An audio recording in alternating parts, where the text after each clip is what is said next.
16 of my building, the Flying Dutchman.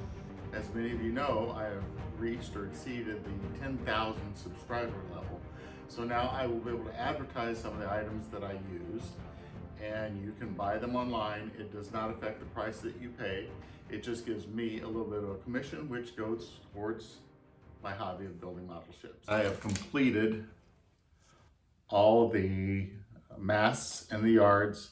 I have the blocks put in place. At this stage, there's more to be put on, but you can tell that I've made quite a bit of progress since the last episode. I did have a couple of setbacks and a couple of corrections that I had to make, but that's part of the model ship building. I'm ready to start doing rope work and running the rigging lines on the ship, and this should be a pretty extensive amount of rigging. I need to make a correction from my last video segment. This is the main mast, and these glass beads actually have another part. They weren't two glass beads. You may recall in the last segment I went through and I said I had noticed that these were rectangle, round and then rectangle. And I did notice on some of the beads, some of them looked a little rectangular shaped. I should have paid closer attention because it's clearly marked K, which is the black bead, L, which is a metal part that looks like that. So my error, that's part of model ship building, and you learn as you go. I had never worked on a ship that had this kind of a system on it. I think that's to help the yards when you're raising and lowering them so they kind of roll, I guess. So I learned that lesson. But something else I decided, I went out and bought some of the exact same beads at Hobby Lobby. They were $3.99, but they happen to be on sale today for half price. They are the same size. They're a little better quality, in my opinion, than what came with the ship. And I was so happy with the price, I bought some brass ones. So in the future, when I'm building a tall ship, I may just go ahead and put them in place. I could make this metal piece very easily out of wood. I've got a laser cutter and I could make that out of oak maybe. So I will do that in the future. You start with group A and you do the lines that are in red. So this is A. I will start there and get this page complete. I'm going to work from the lowest rear point. So I'll start here and work my way up. And I've learned that from experience, is you want to do the lowest and the inside first so you can continuously work towards the outside of the ship. There's not much instruction on how to tie off certain things. I started the rigging, and this will be pretty tricky. Although this looks simple, you really have to study the plans. It starts way up at this top of this foremast, works its way down, and then there's these different zigzag patterns. What I ended up doing was making a copy of the diagram, and then I can put it on the ship here, and that did help me quite a bit. Currently I'm running this J2 rigging line, and you can see it goes up to this point, but you really don't know what to do with it there. So it's real tight. I drilled a little hole through this support for the two masts where they hook together, and I'll show how I'm pulling it through. But that's what I'm going to do to secure that one. Here's that J2 line, and I've run it up through. I drilled a hole right through here and another one on this back side, and I've come up through the bottom on this side of that post. Now I'm coming back down on the other side. And because I waxed these lines, it makes them extra tight. Now I can tie that off and have this J2 go the way that it shows in the instructions. Following through on this example of J2, notice it transfers to a J3, which is the thinner natural colored thread. And you see that it goes from here into this block, and then it just kind of goes here and dead ends at this arrow. Then go to another page in the instructions, and you'll find JT3, and it goes on this belaying pin, the second one in. So as you can tell, this is going to be quite tedious, but very rewarding. Following through on that JT3, this is where, I think this was 4, follows down. Here's where it transfers into 3, here, and then runs all the way down and goes on the second belaying pin. It also kind of indicated that it went by this area, so I did stick it through the second hole of this guide. It wasn't too explicit other than you can see it hops over, and then you can tell that's where that is. You just can't tell what hole it goes through. You need a better background for you to be able to see the rope work. But you'll just have to take my word for it. That part is done. And it is guiding me. I'm doing the center line of the ship, and part B, section B, will be the rat lines. These are by far the best dead eyes I've ever created.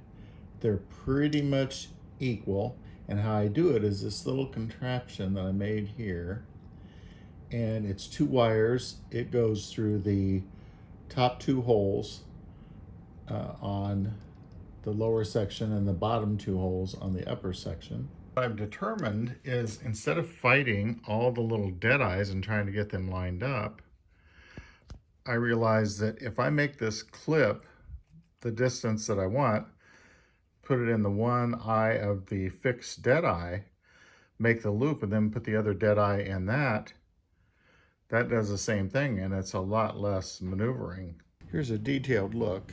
You can see here's this metal pin that I made. It's in the center lower hole in the dead eye that is affixed to the crow's nest. Then this is the rope work, goes under it, back up, hold it in place with a alligator clip. Now I'm actually going to tighten this up a little better. I want it nice and snug. The next step is to put the dead eye in that loop. Now the metal clip is no longer needed.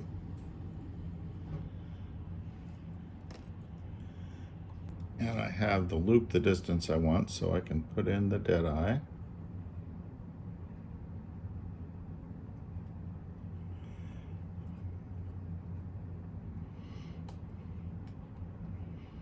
I can take another alligator clip and I can hold this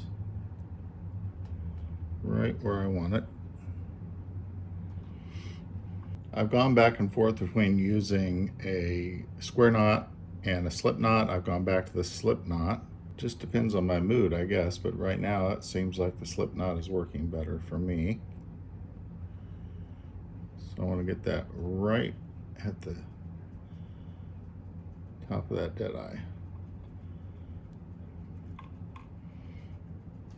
Now I'll do one square knot on top of that slip knot just to hold it in place. Now we're back to my loop and wrapping the rope work around. I've already shown that, so I won't show it again here. I basically wanted to show you this technique to get that the right distance. Here that is finished. I can remove this alligator clip, make sure I have my holes in the order that I want, kind of an arrow pointing up. It always points away from the other dead eye is how you can remember that. I'll cut these tags off shortly, but let me get that wrapped and show you how well it matches up. Once I have all the lines run, or the rigging I should say, then on that last strand, which comes up from the back side, I put a needle threader. There's a little space right at the top where the line comes down, makes a V. That's where I stuck that through. And take the line and I will pull it through that. Now I'm going to loop behind, come around to the front. I'm going to go back and through the back side. I didn't quite use enough thread. Here we go. Hopefully you can see that. I'm going to pull that through there, and you can see there's a little tie place, and I'm going to put that right at that crown. Trying to make it so you can see. And I'm going to snug that right there. When you let it go, that's all behind the dead eyes. I will put a little dab of CA glue there. Once that dries, I'll cut all those tags off. And that gives a pretty good dead-eye rigging line. You can see how well these turned out. They're evenly spaced. I'm very happy with them. I've also improved my little technique for the wrap that goes around the, just above the dead-eye. What I've determined is when you pull this string, pulling the upper rope down through the wrapping, don't pull so hard that it comes out the other end. Just right before that, and then so you get a very nice wrap. There they are. Best I've ever done. Perfect? No, but it's a great improvement over what I've done in the past. I want to mention that I do coat all of the rigging lines with beeswax. The first step is to cover your line with beeswax. Basically, I'm going to pull that through several times. It's even a good idea to go the opposite direction. Once I get the wax coating on some of the lines, I will put a piece of tape on there and I will wrap this around. And that lets me know that this has been waxed, and when I get to the point that it's not been waxed. That's been pretty helpful for me. On this particular model ship, it's about, on the very first ones until it gets narrow, it's about 6 inches in length. That would be about 150 millimeters. And it's important that you have a white backdrop so you can see the threading better. These ropes are thicker than what came with the ship by quite a bit, but anytime I've seen an actual tall ship, the rat lines, the support lines, are very, very thick in comparison to the climbing lines. There's a very specific way to make these work right. First, you're going to go behind and you're going to tie a square knot. The first part of the square, the small end, needs to be pointing off to your left. Also, always start from the right and work to the left. Now I'll show you why. You can see where that knot is. Now you're going to finish that square knot.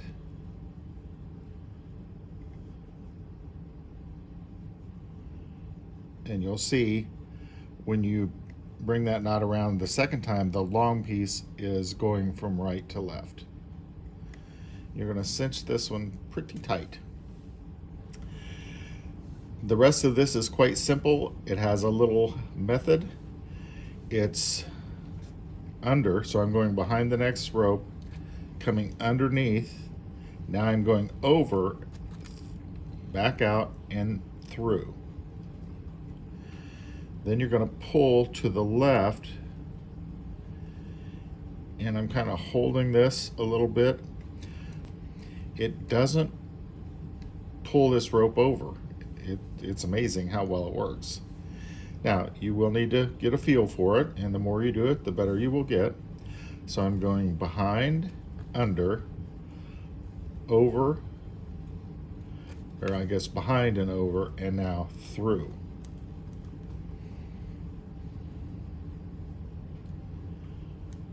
And I'm snugging that fairly tight. Again, behind, under, behind, over, and through.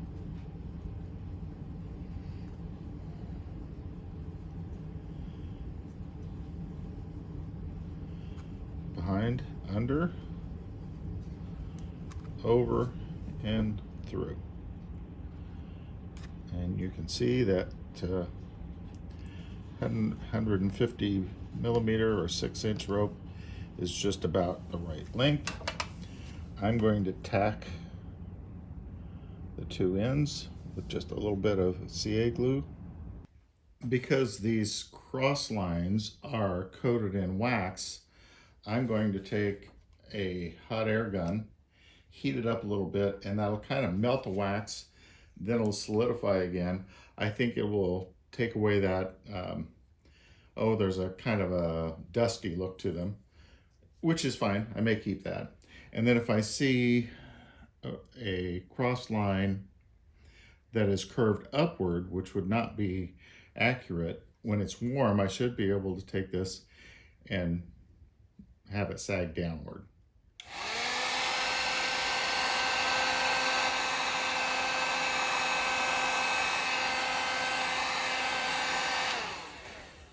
I don't know if you could notice, but they all turned brown almost right away once a little heat got on them.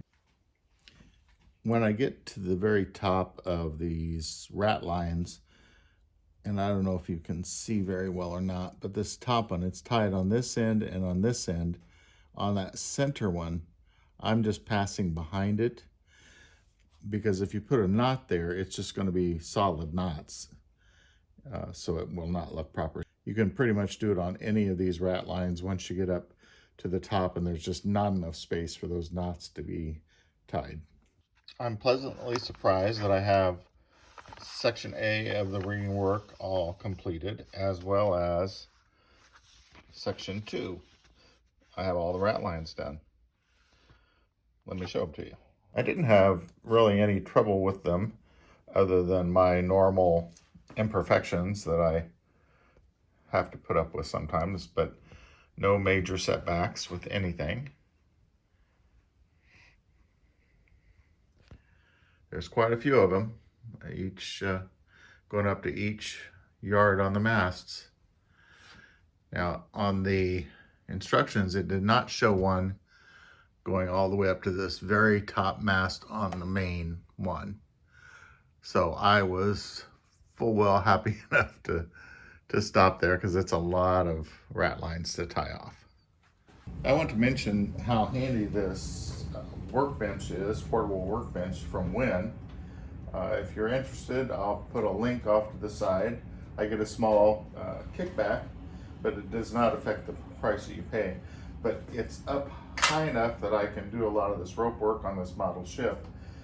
And then when I get higher, I can simply step on this release